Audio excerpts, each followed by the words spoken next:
Greetings and welcome to the program. The theme Cameroon has chosen this year as our country joins the rest of the world to mark the 2026 140th Labor Day is social dialogue and decent work, factors of peace, national cohesion, and economic development of the company. Over the years, social dialogue and decent work have taken central stage in every conversation relating to work and workers. This simply means that these concepts that define how good or how bad the work environment is have an application problem in Cameroon.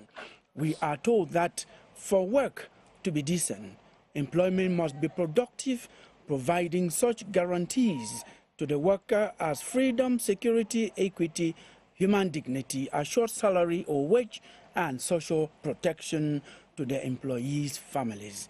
In our context, social dialogue has taken precedence because decent work has, generally speaking, lost its value. As these two labor concepts play a ping-pong game, the worker and their rights are crying for space under the sun. This notwithstanding, there has been a conscious effort by the public sector to redress the preoccupying situation.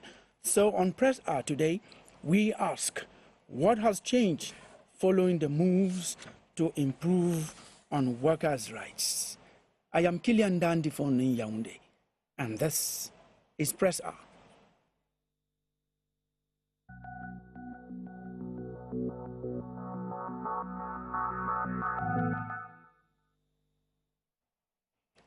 Workers' rights, what has changed?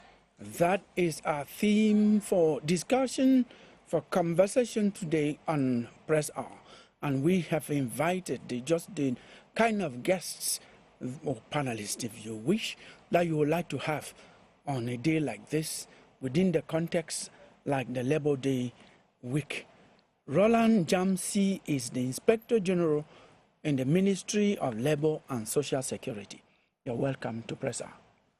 It's always a pleasure, Kilian. Thanks for having me. We have Henri Kwam, who is an economist. He is Executive Director of Cameroon Economic Policy Institute.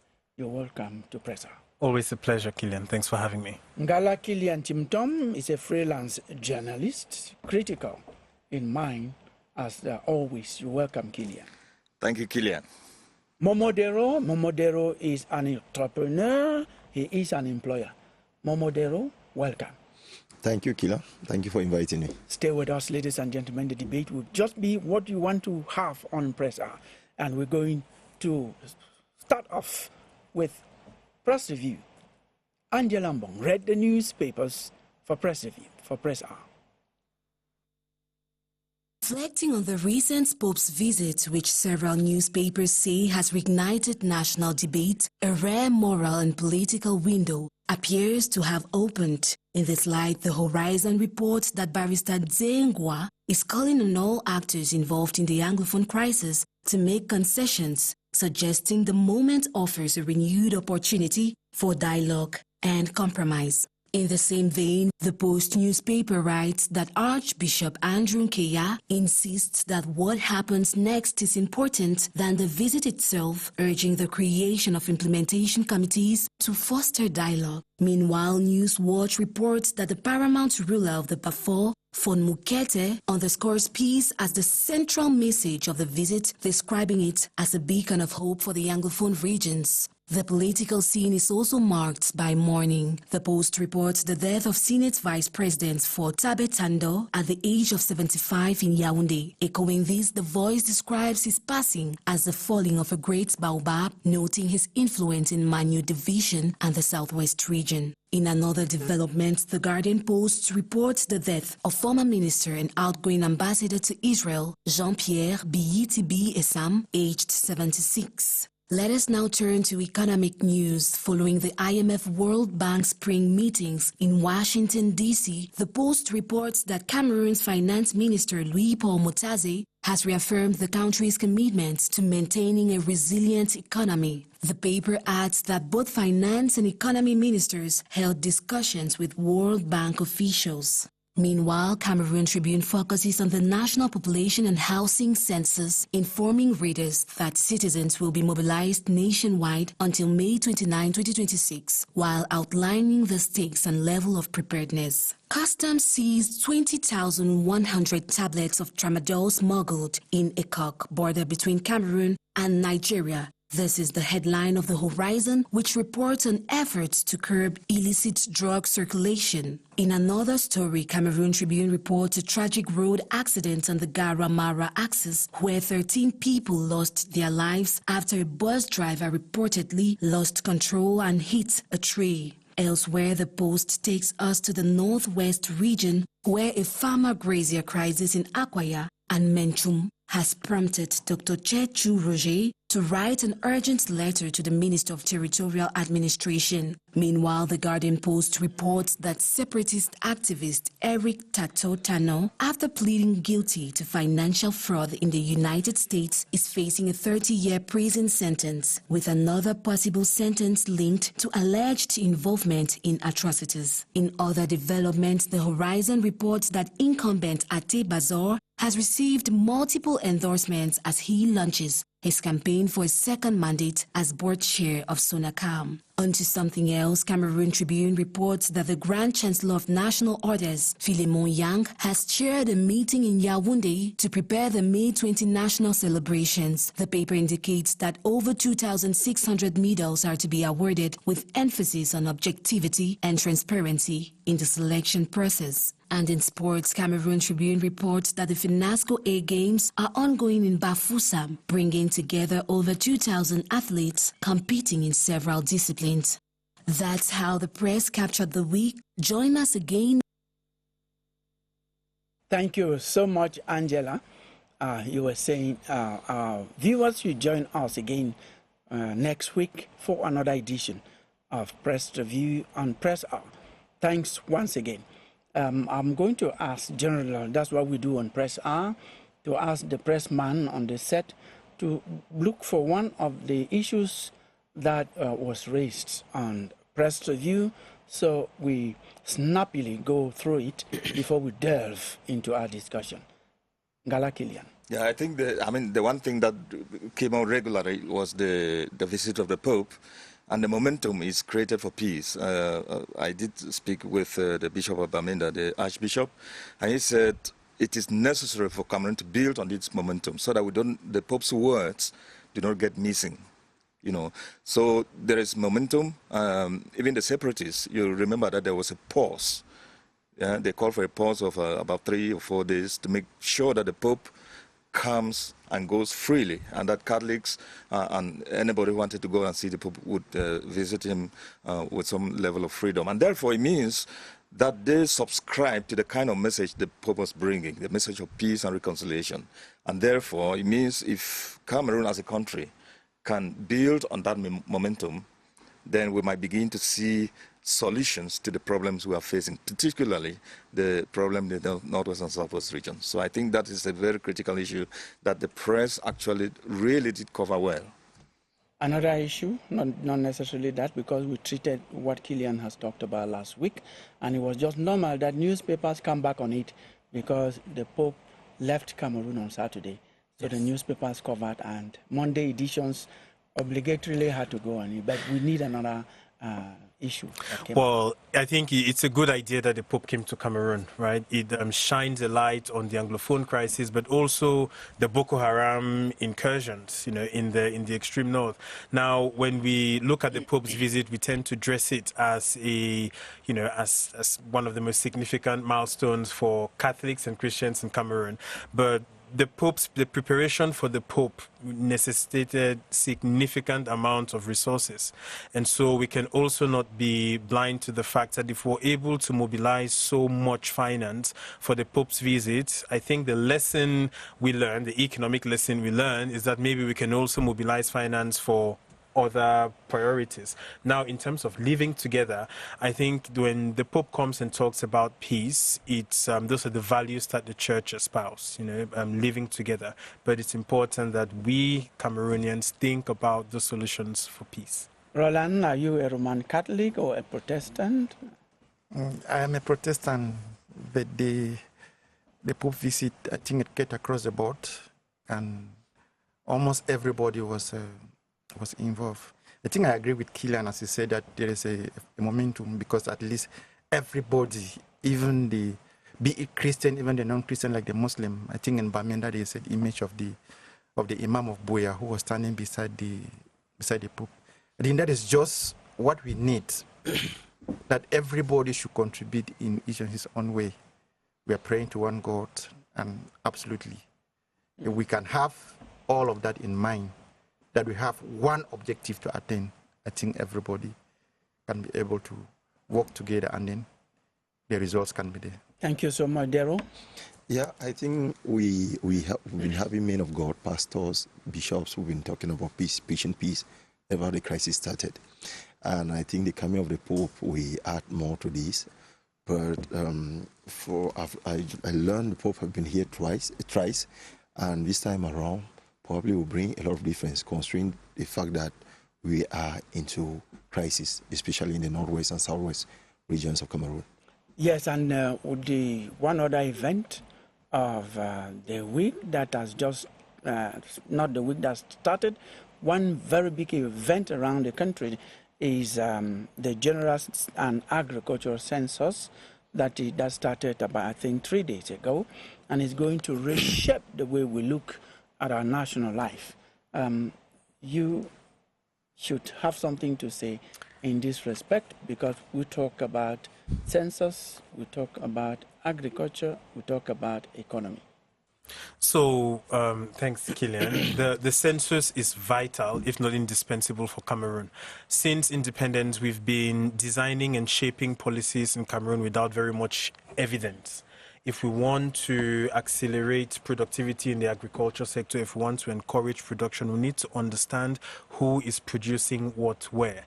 Now, until recently, we haven't been conducting value chain analysis, which is why, we've been here several times and we've been calling for comprehensive analysis on value chains, because if we understand how the agriculture sector operates, then we can react and adapt better to issues like the war in Iran, because Cameroon imports a lot of fertilizer from the United Arab Emirates. During the Russia's war in Ukraine, fertilizer prices equally went up, right, by up to 25%. And so we have to ensure that, so the census is very, very important, because policymakers would have evidence and facts on which to base their decision. Now, the general population census goes into the same logic. We need to understand how many women, how many men they are, what they do in their lives, how many families on average live together. All of that information is necessary for the government to make better public policy decisions. But for the private sector, it's equally important to see and better understand the dynamics that are shaping the market. Because if you're farming corn in Bamenda or you're farming wheat in the extreme north, you want to understand how many children and how many kids there are in Cameroon, to understand how your market could potentially grow. So the census has very, very important economic implications for the private sector, but for policymakers, it would allow them to make more evidence-based decisions. Yeah, this is not the first time. We have had several general census exercises in Cameroon. I think the last one was in 2005. Yeah. Killian, what will this bring to the way we go on with our development? Yeah, of course, the first one you said, the last one was in 2005, whose results were unfortunately published in 2010. And I agree wholly with what Henry has said, because development planning, in planning your development, you're trying to get your priorities right. You need to know who needs what and where. For example, one of the greatest strategies in Africa, for example, is that when it comes to agricultural production, we tend to produce the same things. We tend to produce the same things, but we do not have a competitive advantage in producing those things. For example, if the North is good at producing sorghum, there's no need for somebody in the West who might be producing more of corn to be producing the same sorghum. So we need to understand all these dynamics and know where the basins are, so that we would be, leveraging those productive basins and then developing our value chains. Otherwise, you find yourself producing the same things, and then you are not able to sell those things, and you are not even able to develop value on the things that you are producing. Okay. So we need to understand what is found where, who is producing what, how many people are involved in the production, so that we begin to get our priorities right. That's correct, Kilian. I'm going to get to you, Daryl, to ask you. You may not be an expert. The 2005 General Census was carried out. The results, as Kilian said, were published about 5 years later, but that is not really the issue. Now, we are projecting 30 million Cameroonians. The results of the last census was up to about 25 or something million. Within this time, we are projecting 30 million. What do you have to say about that? As Kilian rightly put it, we need to know the figures, to know, first of all, in the agricultural sector, who are those who producing rice, who are those producing corn. In recent days, we've seen the prices of some fruits like watermelon, pineapple drop drastically. Tomatoes, and you see them getting rotten, simply because we have a lot of people producing these goods, especially in the west region and the central region.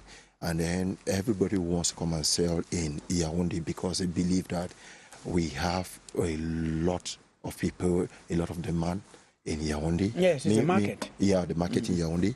Meanwhile, probably if we train them, we let them understand that even around the west, around the central region, around the western region of Cameroon, they can sell there and make a lot of money. They will not need to carry this produce, fruits to Yaoundé, so that they get rotten along the way. So hiccups with anything that you foresee for the census? Yeah, difficulties in that, especially in the northwest and southwest region. I think I might call it a suicide mission for them because of the way the separatists are operating. If, for example, you live from Bambili to Jacuri, you'll meet about 20 checkpoints of separatist fighters there. And these guys, as they used to tell you, that we can waste our life at any moment. So I don't know.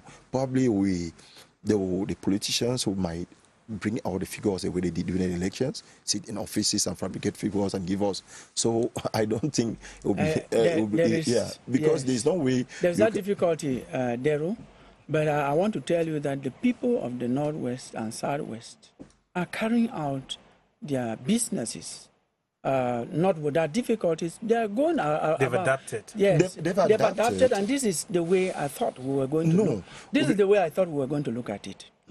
That this census benefits all of us, including those people you're talking about up there. So we're supposed to send this message to them, telling them that this census is about Cameroon. This census even is also about them, for all of us to know that this is how many we are in Cameroon. I agree with that because I think yes. Let me just say something. I agree with that because when you have that kind of census, I know how many people. It also helps in redistricting, right? It helps in redrawing the political map. For example, many Anglophones have been complaining that maybe the South, with a population of about 500,000 people, has about 11 members of parliament, while Mizam division, that is even more populated than the South, still has, I don't know how many members of parliament they have. But so if you have the right population figures, it helps you also create a sense of representation where people don't feel they're excluded, both from the development process and from the political process. Thank you so much. It also means that when they will be bringing up an argument that you're not giving us this, You have not given us that. The They will have- allocations of the budget Yes, are they will going have- to be This- based on yeah. evidence, Oh, because for evidence. years, you know, one of the underlying drivers of the Anglophone crisis is the sense of marginalization, right? Yes. And so we have to ensure that the commodity-producing regions, you cannot have Sonara in the southwest and they're unable to fix the majority of their roads. If you look at the percentage of roads graded across regions, it's not the regions that provide the most revenue to the government that have the most graded roads. So the census is also an opportunity for Yes, us to a big one. rethink For all of us, how for to all make of the us, budget. for all of This us. information No, be that used topic- correctly. Yeah, Because Well, we must ensure it is used correctly. Yeah, We that is hope, what- that's we not hope, our- and we must we- ensure we that are it's saying used that. properly. Yeah. That's not our focus. It was just a side issue, and I think that we're going to handle our topic for the day, our debate topic for the day. I want to remind you, ladies and gentlemen, that we are talking about workers' rights and to see what has changed this far, given that we are in the, call it the 140th Labor Week, and that will culminate on May 1st, on the May 1st, where it will be commemorated, it will be marked across the world. We're going to begin with the expert, the Inspector General in the Ministry of Labor and Social Security, to just ask you, before we ask what has changed, which is our focus, let me know what the government has done this far in terms of the rights of workers. Yes, the government has done a lot. There is a lot of awareness, among workers. To measure, I think we can even begin by looking at how workers themselves, they are becoming aware of their rights, because we have the Labor Inspectorate, which is becoming proactive. We have the National Social Insurance, which is able to contact many workers, both in the informal and the informal sector. We have employers and workers that are coming closer and closer to the Labor Inspectorate for information.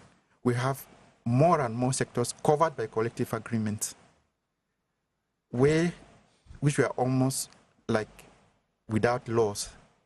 So as the days passes, we know that there is still a lot to do, but much is currently being done. Thank you so much. You have said the. I think Mr. Roland is the underselling pace. himself, you know. No, he's selling his ministry and what Other government things has have done. been done well as well, right? Okay. We've instituted a minimum wage. There are more collective agreements. There's also a social dialogue that tends to happen. There's a refocus on the informal as well as the formal sector, because before the focus was the formal sector, which is only 15% of workers. So some work has been done, and we have to commend that, right?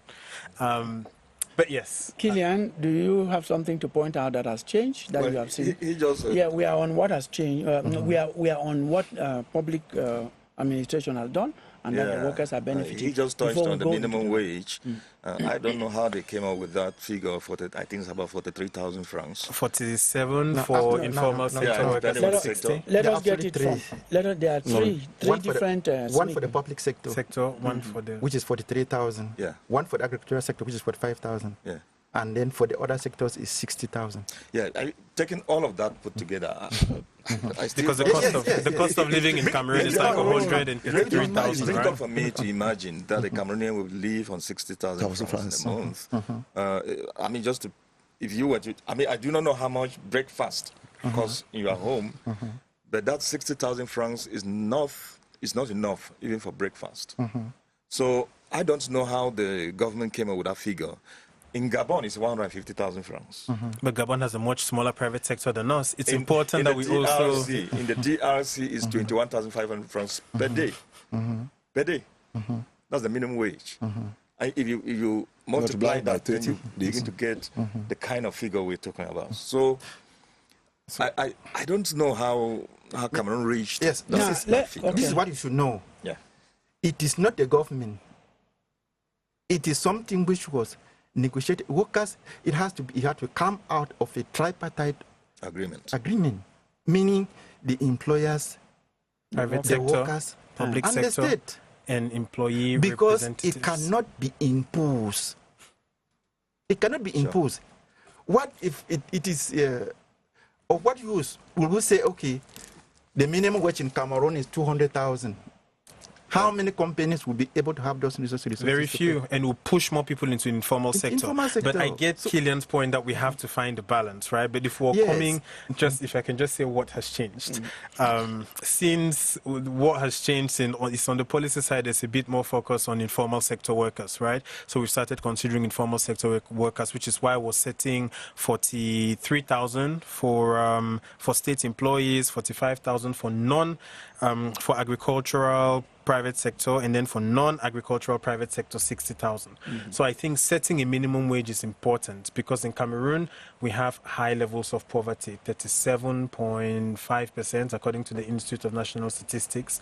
And so we have to ensure that people have the bare minimum in order for them to be able to live, in order for them to be able to thrive, because we want to create a sense of shared prosperity. Now, unfortunately, I don't think the minimum wage has to be set too high, because if we're being practical, Cameroon's private sector is 15% of total employees. 85% of employees are locked in the informal sector, which means that if we set a minimum wage too high, we already have a constrained set of private sector employers. They're simply not going to hire people. I would rather hire someone by the day and pay them 2,000 to go do a task, as opposed to have to pay them 2,000 if as an employer I don't have 2,000. So it's important that we find the balance between protecting the interest of workers and their rights, yes, making sure that they have a livable wage, but we also have to make sure that we're not discouraging entrepreneurship and causing more companies who would have been in the formal sector and actually employ people and pay them 60,000 into the formal sector. Yes, before you come in, I will actually give you the microphone, Daryl. I thought Mr. Njamsi was going to let us know that at one point it was 23,000 CFA francs. At another, it was raised to 36,000. And now we have the lowest is 43,000. So somewhere there is progress. There's some improvement. There is progress. And again, one other thing you elaborate on, I'm just opening the chapter because we missed out on that, is that this is negotiable. You don't negotiate lower than that. That is the minimum. You can negotiate to the 200. Yes, of course. But it sets a floor, right? A floor that is accessible and workable by most employers. Yes, Daryl. Yeah. As you said, we've really improved from 29, 36, and now we're at 43. A lot of improvement. Now, it's not all about figures, writing on paper and signing agreements. How effective is that on the field? Yeah, how many people implement it? Yeah, I haven't signed all these papers. Haven't agreed that this amount we have to pay per worker, minimum level. Now, how many people, how many employers are paying it? I have colleagues, and I have been getting complaints. For example, in diplomat piggery farms, to have a veterinary nurse assistant is very difficult. I have to regroup some youth, train them, then give them out to some of my colleagues, but they accept on a minimum wage. But at the end of the day, they don't pay. Some of these workers are very ignorant of the law. Of their rights. How will they, of their rights? They're also quite desperate. So even if you give them 40,000, they'll take so that they don't. How you pay them the salary of this month in the middle of the next month? What can they do? I think the government has to set a team that will get into the field to control this. We are going to the rights. I think it's important that we don't over-regulate. We are going to talk about the rights. We started with going gradually. And you came. You are an entrepreneur. You are an employer. I should ask you, how many employees do you have, Daryl? Permanent ones, I have 26, but temporary is about 100. Wow. Let us say 126. Yeah. 26 permanent. Yeah. So do you respect the minimum wage? The first issue, like one time Professor Ngwafo told us in class that it's not even the law, it's a conscience. How do you feel living with somebody that you fit well in the house? You don't give him his salary on time. All those who've worked with me, or all those I've dismissed because of some behavior, they want to come back. Reason why they want to come and work with me, because I respect their rights. I make sure their salary is given on time and they are well fed before they work. Their medications and everything, I take that into consideration. The minimum wage in my company is 80,000 francs. And I give you on time. I make sure you feel well. If I cannot pay you, I should not employ you. I've been a victim of abuse where I worked for close to a year without a salary with one TV station in Douala. And I had the effects. I felt bad. And today I don't want to repeat that. I don't want to do that to a fellow human being because it is bad. The first thing is not even a law written. The first thing is your conscience. How do you feel? See your worker coming to work every day. The moral law. Yes. The social contract. It's your conscience. Yes. You must be at ease with your conscience. You must be able to ask yourself questions in the morning before you get to work to meet your worker. How do you feel? You are going to meet. However, certainly, you are going to meet so many applications on your. If I cannot pay you, I will not recruit you. Yeah, but can we just to come to your point about? And he transformed failure, I should call it, or obstacle into success. Triumphant. I discovered most, for example, some of the difficulties we face, like employers, is that some of these people come out with certificates. When they reach on the field, you see them it's very difficult for them to work. You see a veterinary doctor is afraid of a pig. How will that veterinary doctor ever work? These are some of the difficulties. He also has to go and work with wild dogs. These are some of the difficulties we face.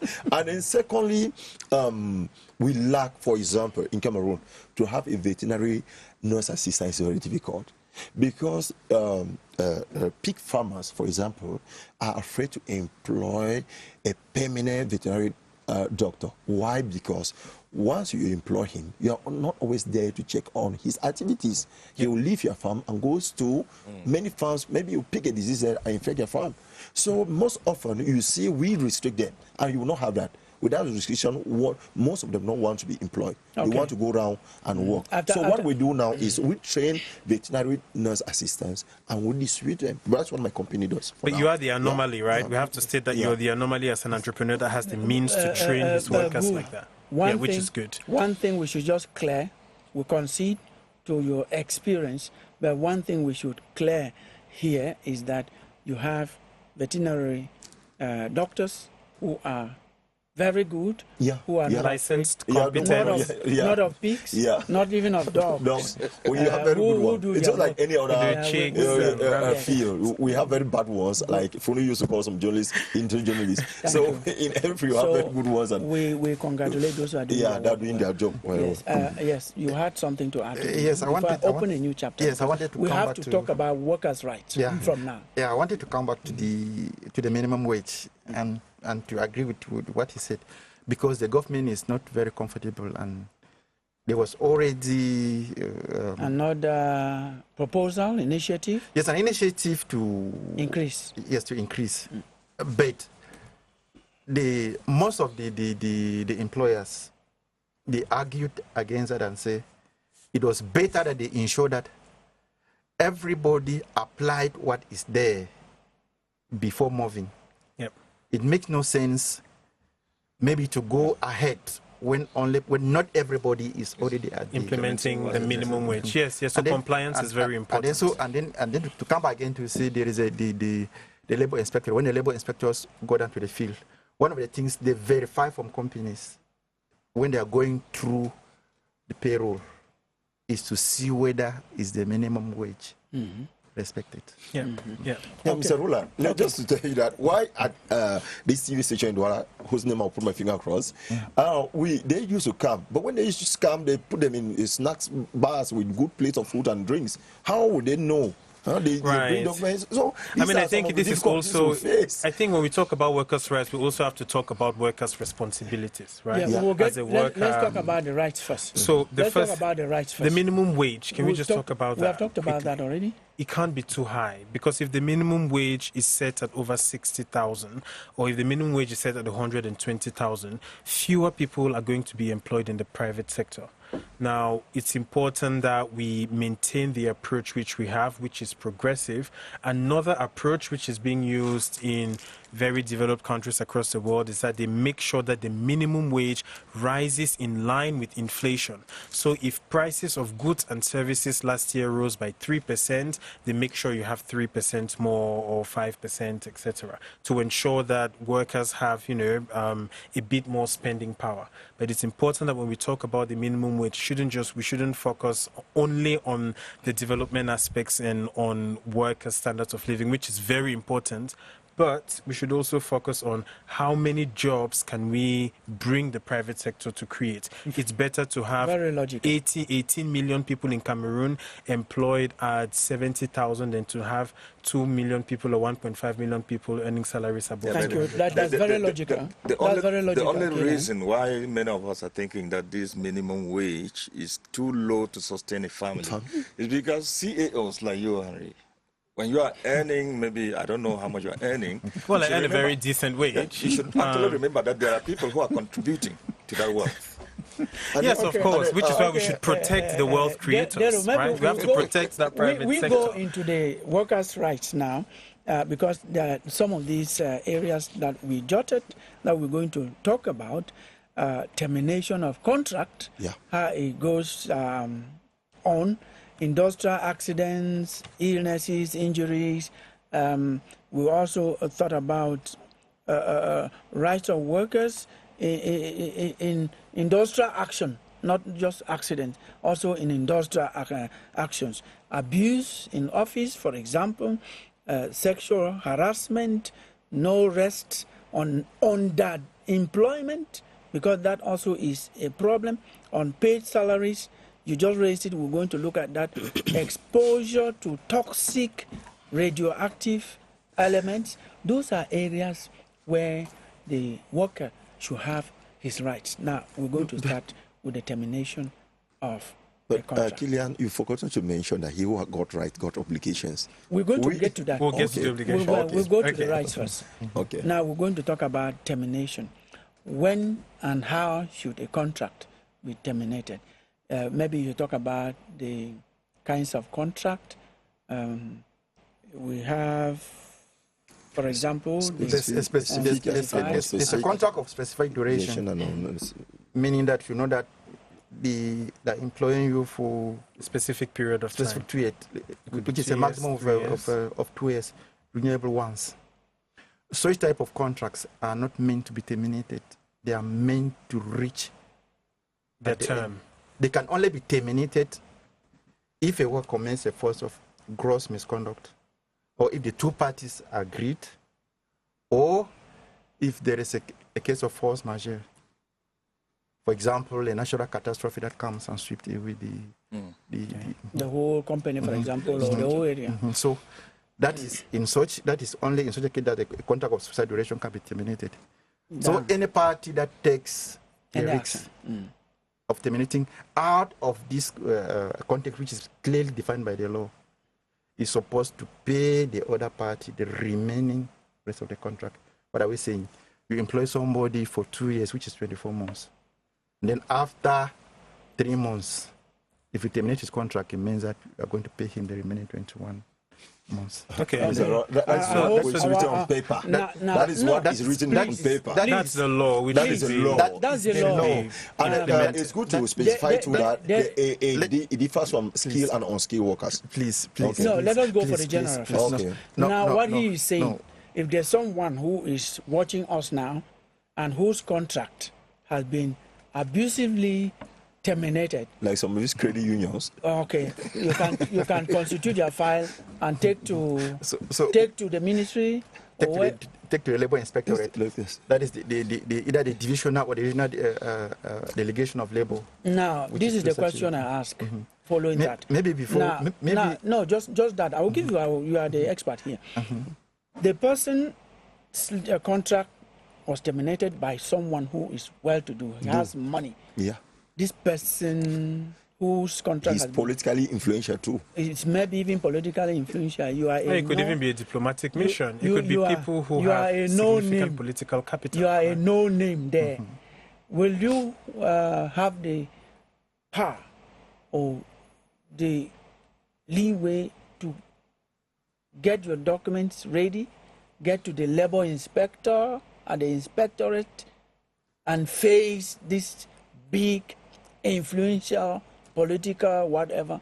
That how do we solve that type of problem? Yes, I think it's I would like to say it clearly.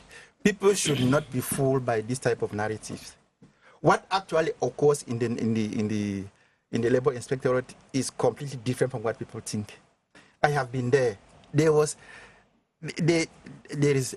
even a case of a brother of mine. By that time, he was my immediate boss. Somebody bring a file against him, and I treated it abnormally, as if there was nothing. So it's a transparent and fair process. So I don't. Regardless of who. duty workers are listening to him. Yes. So what we are saying is this: duty workers are listening to me, and then as we're talking, duty, I'm particularly attached to duty estate, because if that estate did not exist, maybe I would not have gone to school. I would not have been what I've been today. Okay, My father worked there, and that is why we were able to go to school. Thank you. So, but the law does not change.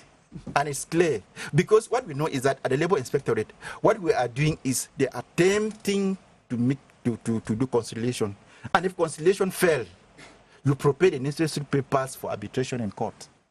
As clear as that. You need a lawyer. You are a no-name. You need a lawyer.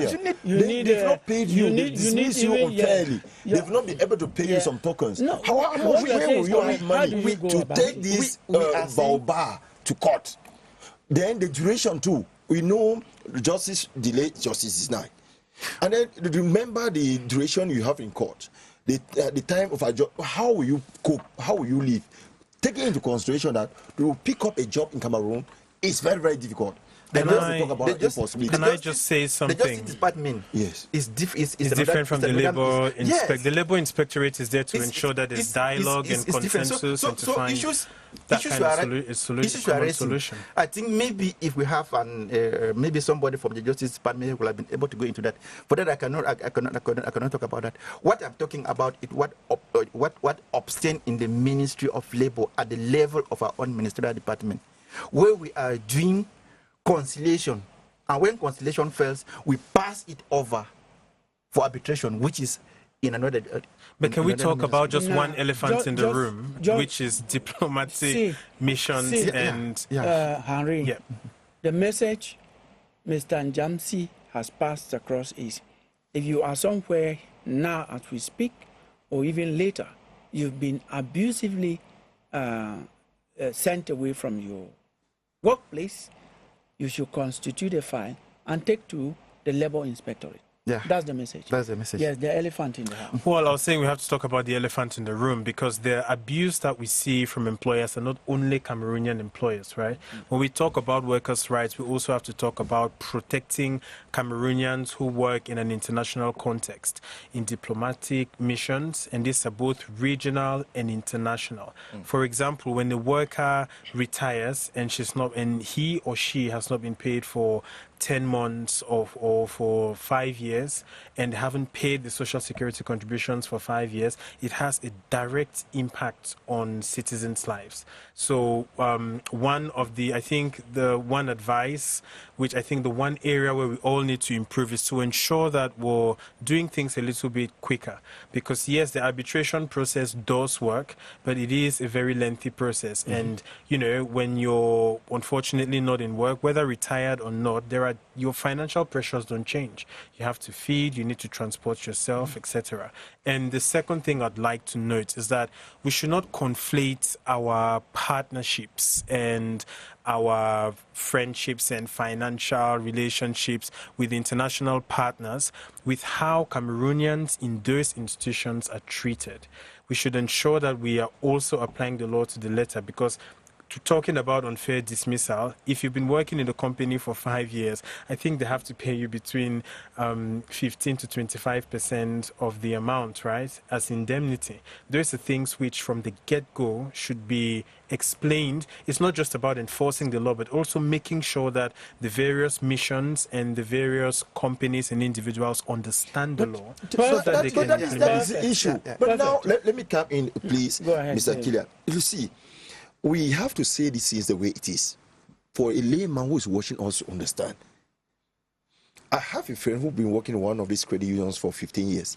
She, because of the crisis, during the election, she was dismissed and then given 500,000 francs. She has been working as a branch manager for 15 years. Then you go to a labor inspector, he's telling you that you should take that amount. They've tried. And then how? You are taking that amount to start from where? Right. Paying houses? No, so it's inadequate. Can you help us understand that? Yes, I can do.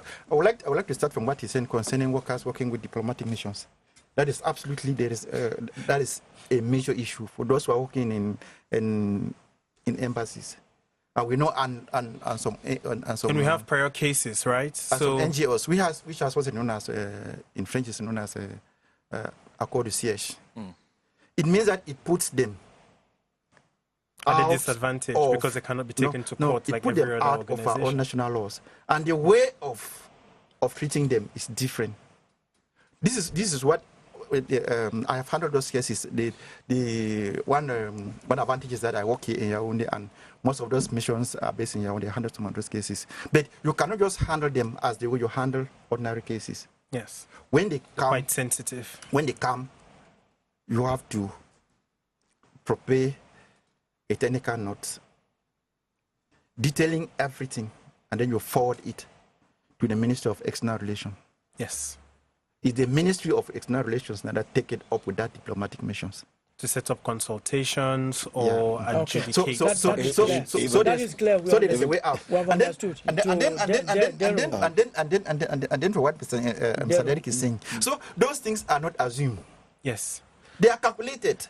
Yes. So it is based on your salary, the number of times you spent at the organization, and your category. 15 years, and then a branch manager, that is a senior staff already. You work for 15 years, you are dismissed, and then at the end of the day, the company is coming after a labor inspector insisted.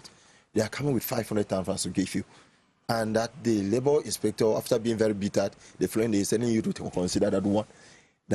So maybe we have to improve the capacity. It's not just improving the capacity of labor officials. It's making sure. What should such a person do? You're expressing. What should such a person do? Yes. So it is normal, and then it is just an advice. He must not accept what the labor inspector is doing. Is telling him. You should not don't accept it, because what the labor inspector is doing is conciliation, something like negotiation. But if you want things to be done according to what the law says, it means that you insist they draw up a statement of non-conciliation. Okay. Yes. And then you take it to court. Good. So, can we please talk about just the institutional cooperation, please, to 1 minute? Institutional cooperation between the labor inspector and MINREX have to be a lot more fluid, right? It should be a bit more exacting, because the reason I say that is because if there's a greater awareness, the labor inspector is aware of the laws, but we have to make sure that colleagues, recs are also aware to ensure that they can respond to these cases faster, because 5 years to adjudicate a case with a diplomatic mission is a bit unacceptable. Just briefly. Is it on the same issue? Yeah, he has advised the person. Yeah, no, not the same issue, but just to let you know that maybe you take it to your boss, that I am from the Advanced School of Mass Communication. I have classmates and junior mates who left the school, and you see them working here for 2 years without any contract, and at the end of the day are sent away. And I've been like, okay, we are preaching this. How do we respect that? No, there's a way. There's a way of doing it. You come in. You come in for what we're talking about. Yeah. There's something you ask for. We can, for example. Wait, first, 3 months. If after the 3 months you don't go, you are abusing your stay. So that's a particular case. That's not why we are here. Okay. Now, let me just lay it. What I want to let you know is that the Cameroon labor law recognizes verbal contracts. Yeah. So Because if when you choose, continue to send me on missions, if you on choose, coverage, if because the first defender of your right should be you. Yeah. Thank Now you. we are going to move on to the next. The next one is industrial accidents, illnesses, and injuries. That is in the course of exercising your duty in a company, in a workplace. You have an accident, you have an illness, you have an injury. So what should happen between you, the worker, and your employer? Yes, the most Because important. you will no longer be performant. Yeah, the most important resources that a company can have is human resources, because a company cannot function without workers, just as there will be no workers without the company. So what the law says is, when you employ somebody, you have 8 days to register the person at the National Social Insurance Fund, so that the person can be covered in case of industrial accidents and occupational illnesses. 8 days. So it is even more advantageous for employers to do so, because when a worker is covered, if he is injured or whatsoever that you spend, you have the right to request To reclaim from CNPS. So that's an incentive. Let's be realistic No, on this. we are realistic. We are realistic. Why am I saying so? We are talking on a Let me just take public the issue of, okay. No, I mean, I think there is a difference between having a law and then abusing the law. People might abuse the law, but the law is there. I mean, Yes. we have to talk about We have the to law enforce that it, exists. yes. And the recourse that workers have, you know, when they face such If they have a workplace accident, right? Absolutely. You know, he's an employer. Yeah. I am an employer. So this And comes it's not down only about to accidents. occupational It's health, it's safety. also even the environment, the working environment Yes. itself. There are so many offices, even in the capital here, Yaoundé, where you go in, there is no toilet, for example. There is no flowing water. There is nothing. And it's a risk to workers. It's a risk. Imagine that you walk into a building like this and then you are pressed. That is And then hilarious. you can't access the toilet, for example. What do you think will happen to you? Yeah. So I think these are things that We don't employers even need need to to think really about that take because care it will be of. horrible. Please, can we just talk about, if we're talking we- about occupational health and safety, there is the new 2025 guidelines for occupational health and safety sets out exactly what employers need to do. And it's things like making sure that we've not finished employees this, are in a comfortable Comfortable. environment, they have access to water, they have access to a toilet, there is a fire exit, amongst others. So I think employers, if you're an employer, you should refer to the occupational health and safety. So, But yeah. can we just say, Mr. Director is right when he talks about the CNPS. Now, that is an incentive for employers to comply, because as an employer, if you don't pay social security contribution and something happens, then you become liable. I think it's No, important that we what remind about- employers no, of that. but does the we have person some become difficulties. Because you liable? pay We have social difficulties. security for your Does the employees, person, no? difficulties actually, paying this. no, this is a good point he's Yeah. raising. Why the employers don't register these people in the social insurance company? Yes. It's because they don't want to commit to engage. Not only that. Will they be liable if they fail to register them the social insurance benefit and something happens to them? As we are, what are you doing as a ministry in charge of that to make sure that those things are followed up? Yeah, one of the things that we verify when we go down to the field is to look at the list of workers that are declared at the CNPS and their contributions paid. What I would like to say also is that for a worker who has suffered a case of an industrial accident, he has up to 3 years to declare. A worker can declare himself at the CNPS. He has up to 3 years to do. And an employer has only 3 days. So within 3 days, Mr. Employer, if you fail to declare in such a case, you are already in. But, in trouble. but we face difficulties with some of these employees who refuse that you should not even dare. Yes, that's because some that is one of the reasons that no, but that's a minority. I think we should be honest and say that that's a minority. It is not a minority sector. It's not a minority. It's not a minority. The sector where I work, they are mostly unskilled laborers. What I would tell the employer openly is that you should not listen to that. If you are doing that, you are doing it at your detriment.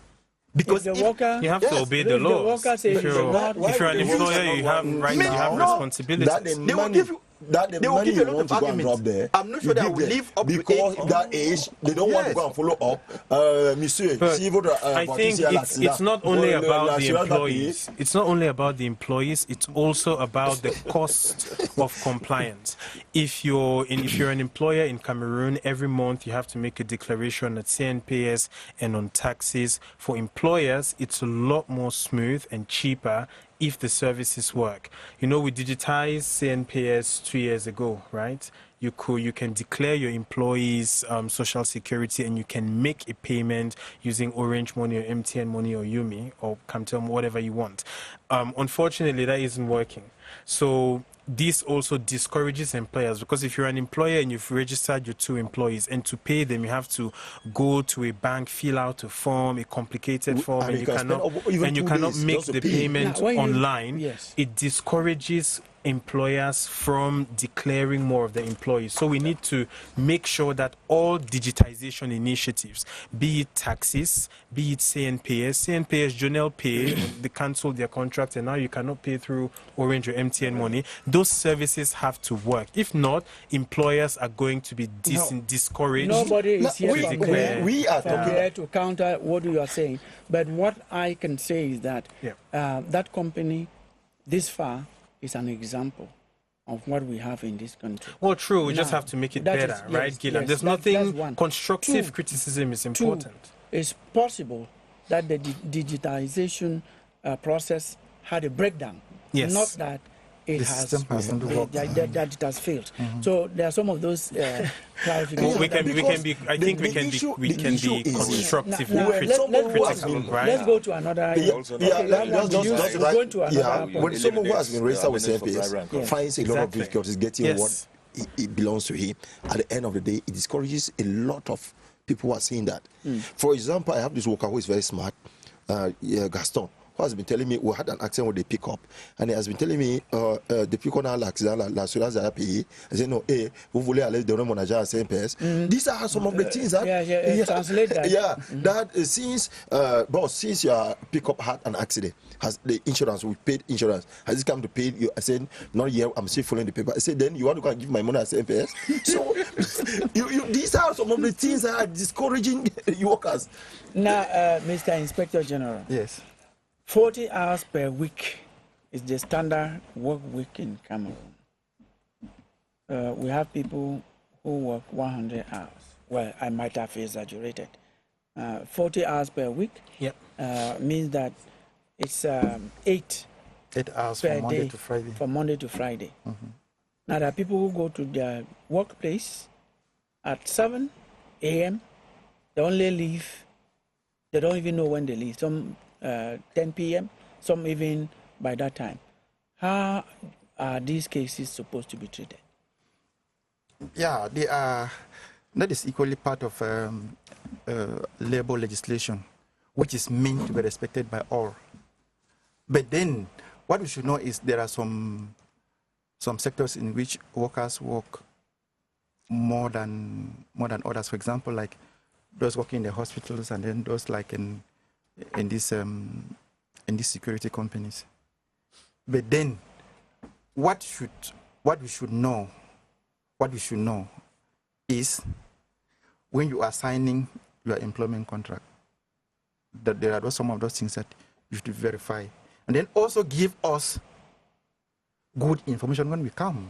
Because one thing as we are saying, when we come, workers don't give us some of those information. And without that information, we cannot be able to. We go maybe thinking that everything is okay because we made the employer, he tell us he work for 8 hours from Monday to Friday, and that. they don't work on Saturdays or whatsoever. Meanwhile, you go to workers, you ask them, how long do you work? They give you the same information. That's what you take. But then they should be able to have the courage. And we'll tell them, that courage can earn your job. You can lose your job. You can even come bring the information privately, without secretly, okay, anonymously. There is even a way of doing it. And I want to say that for labor inspectors, when they take an oath, one of the things they do is never to reveal the source of the information. Thank you. We're going to get it there. We have just 1.5 minutes to go to the end of this program. You made mention of something, I think I know a little about it, that some areas of national life where when you work there, you should know that you can be forced to work against your will. We're talking about hospitals, medical doctors. Yes, because you cannot refuse to go to the hospital if you are called. Essential workers. It's not. I also think firefighters, because they have to do with rescue. It's not. Safety and rescue. It's not force, because work is not. When work is forced labor is illegal. What we are saying is this: if you are working maybe for 8 hours. We're not talking about 8 hours. We're saying you are a medical doctor. Yes, if you have already exhausted your 8 hours. And then there's someone who is dying in the hospital, and you are the only person who should come and rescue and save the life of that person. You have no right to say no. That's what I'm asking. Yes, you have no right. I think so. You have no right to say no. And then no. the firefighters also. Even that's a general rule. Yes. Because even if you are meant to work for 8 hours, if there is an emergency for you to do, and your employer asks you to work for 1 hour, 1 additional hour, you cannot just say no, you are not going to do it. I think okay. That would be our last word, Killian. What you should do is obey your employer, and then your employer has the obligation to pay supplementary hours. Thank you. No, I think you landed. Anyway, I was just adding that in terms of medical doctors, it's also part of their calling, because you do not deny health care, no matter the circumstances. Yes. You don't deny health care to somebody who actually needs it, and it's an emergency. Thank you, Killian. So what we recommend at CEPI is what? We need to keep the minimum wage low, and we need to ensure that dialogue continues between private and social partners, and expand the jurisdiction of the labor inspectors. I understand you are talking from the point of view of an employer. Yeah, Daryl? Apply your conscience. Thank you. Your conscience is your number one law. Thank you so much, gentlemen, for coming. Ladies and gentlemen, thank you also for watching us from wherever you are. We have another edition of this program next week.